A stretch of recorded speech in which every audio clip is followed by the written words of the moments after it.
সারা দেশের মতো পার্বত্য জেলা খাগড়াছড়ির গুইমারাতেও যথাযথ মর্যাদা ও আনন্দ উৎসবের মধ্য দিয়ে মহান বিজয় দিবস পালন করা হয়েছে। গুইমারা প্রতিনিধি দিদারুল হৃদয় জানান, মঙ্গলবার 16 ডিসেম্বর সূর্যোদয়ের সঙ্গে সঙ্গে তোপধ্বনির মাধ্যমে বিজয় দিবসের কর্মসূচির সূচনা হয়।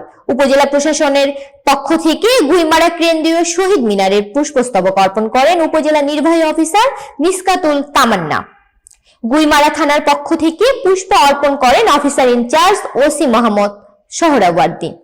উপজেলা বিএনপি পক্ষে পুষ্প অর্পণ করেন সভাপতি সাইফুল ইসলাম সোহাগ সহ নেতাকর্মীরা।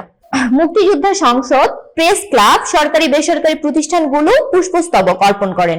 সকাল 9:30 গুইমারা মডেল হাই স্কুল মাঠে জাতীয় পতাকা উত্তোলন অনুষ্ঠান অনুষ্ঠিত হয়। এই সময় ইউএনও মিসকাতুল তামান্না বলেন, এই বিজয় এসেছে লাখো শহীদদের রক্তের বিনিময়ে, অসংখ্য মা বোনের ত্যাগ ও নির্যাতনের মধ্য দিয়ে।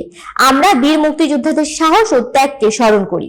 বিজয় দিবস শুধুই আনন্দের দিন নয়, এটি দায়িত্বেরও দিন। এই চেতনাকে ধারণ করে আমাদের গড়ে তুলতে হবে ন্যায়ভিত্তিক, দুর্নীতিমুক্ত, শিক্ষিত, মানবিক বাংলাদেশ। দেশপ্রেম যেন শুধু দিবস উদযাপনে সীমাবদ্ধ না থাকে, বরং আমাদের কাজ, আচরণ ও দায়িত্ব পালনের মধ্য দিয়ে প্রতিফলিত হয়।